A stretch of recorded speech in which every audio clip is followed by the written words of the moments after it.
كانت قصة حياتي في البحر. أول ما نزلت كان مع والدي على قارب مجداف. لما صار عمري 13 سنة مرض الوالد، طلبت منه إن أنزل. هو أول إشي رفض، وشاف إنه هذا الإشي يعني صعب له.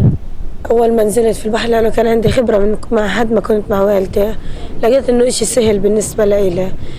صرت أنزل تقريبا كل يوم بالبحر الصغير، لحد ما يوم اضطريت إنه أنا أنزل شبكة في البحر العالي، والقارب اللي كنت فيه قلب يعني شفت مع المخاطر من أولها وتعودت عليها. يعني عايشين كل حياتنا في البحر وبناكل وبنشرب منه. بأثر علينا طبعا حكاية الحصار وحكاية السكر، وإنه كمية السمك اللي موجودة في الحدود اللي احنا فيها ضيقة جدا. أول ما بديت في الصيد كنت أساعد والدي، كنت أساعده في ترتيب الشبك، في الرمي، في صناعته. شوي شوي صرت لحالي أعمل. لحد قبل 8 سنين صرت أنزل بالقارب لوحده، وأخذ معي واحد من أخواتي. كنا ننزل تقريبا الساعة 6 الصبح نرمي، نلاوي الشبك، نكون رامينه قبل بيوم المغرب. إيش في يكون الصيادة إن كانت منيحة، كميتها بتنباع بنبيعها، كميتها ما بتنباعش بنخليها للأكل. لحد ما صار عمري 16 سنة أجتني حسكة مطار من مؤسسة التعاون. لما جتني حسكة المطار صرت أسرع عليها. طبعا عشانها حسكة كبيرة ومش متعلمة عليها، استعنت بصياد عشان يصير يطلع معايا وساعدني فيها نطلع أنا وأخويا وهو.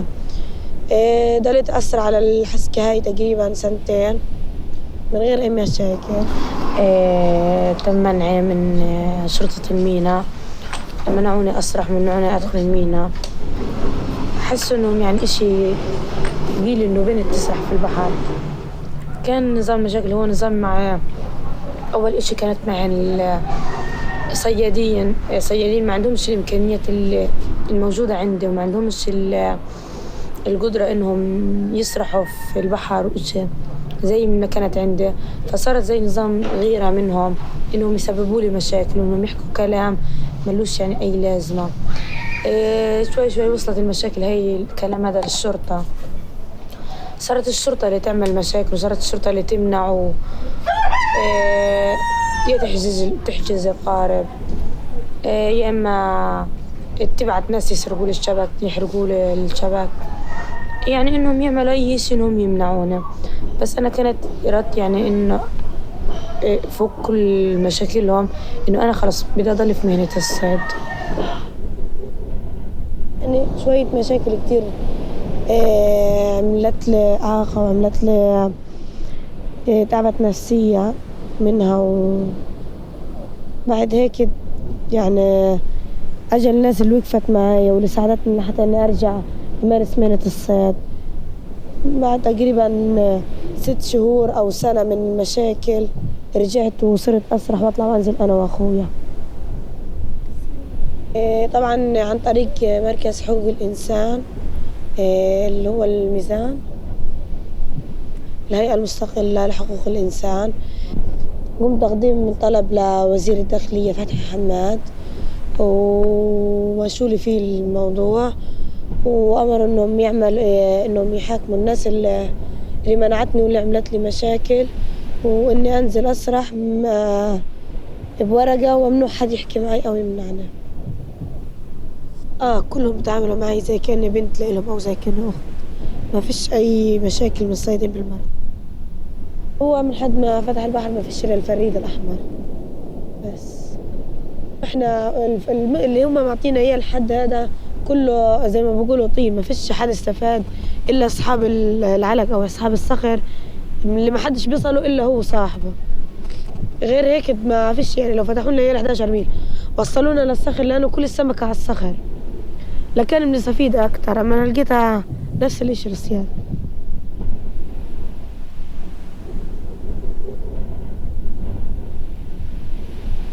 كل ما نصل قبل الحرب ب8 أيام اللي فتحوا لنا فيها البحر، كنا كل ما نصل للحد 3 ميل يطلقوا علينا النار ويرشونا بمية. مرة سرحنا وكنا على تقريبا يعني الحد مش كتير معدين الحد.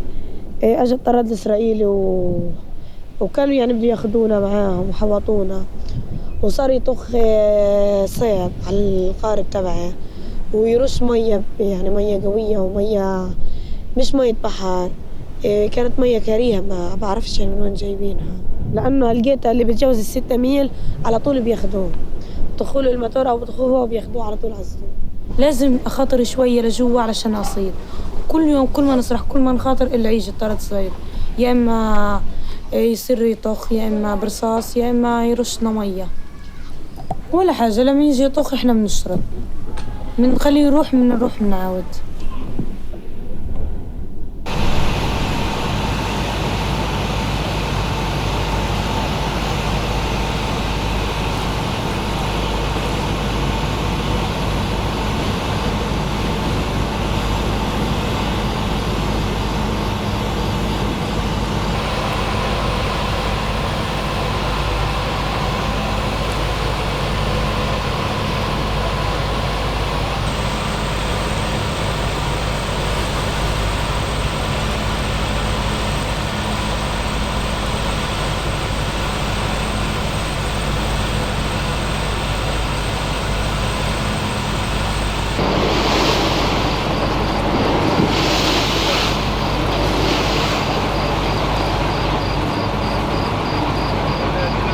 Sarah, take care. They will come around us now.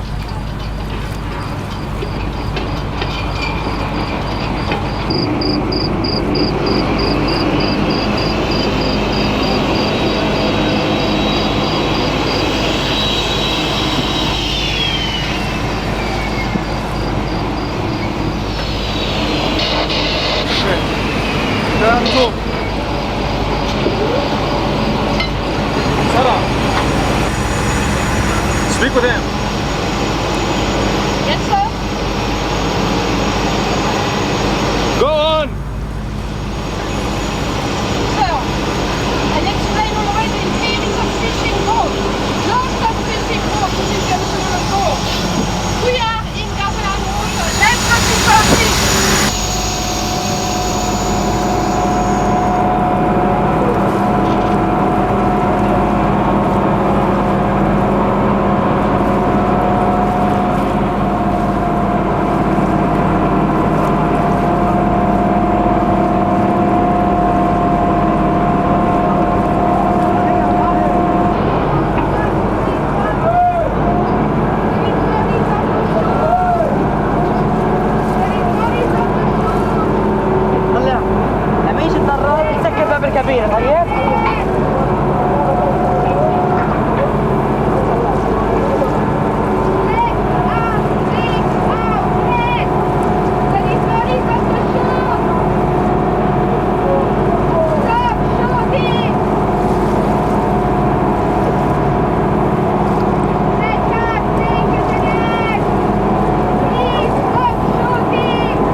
يا شباب ابعد عن ديني يا زلمه.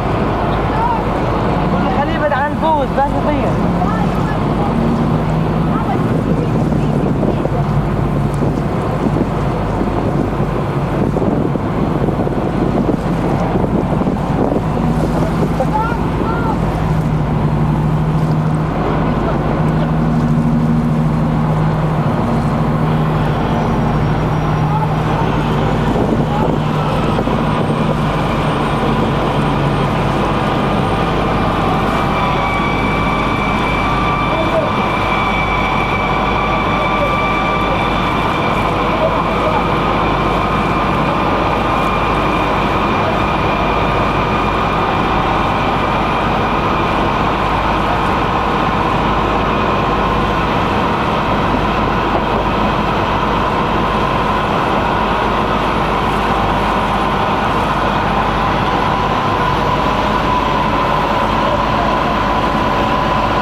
طبعا أنا أمنية حياتي إن أشارك في الألعاب الأولمبية، في السباحة، في مسابقات بين السباحة بين أي دولة أجنبية برا.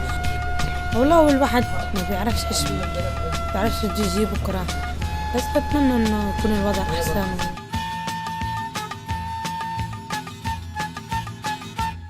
أناديكم أشد على أياديكم وأبوس الأرض تحت نعالكم وأقول أفديكم أناديكم. أشد على أياديكم وأبوس الأرض تحت نعالكم وأقول أفديكم. وأهديكم ضياع عيني ودفء القلب أعطيكم. وأهديكم ضياع عيني ودفء القلب أعطيكم. فمأساتي التي أحيا نصيبي من مآسيكم. وأهديكم ضياع عيني ودفء القلب أعطيكم. فمأساتي التي أحيا نصيبي من مآسيكم.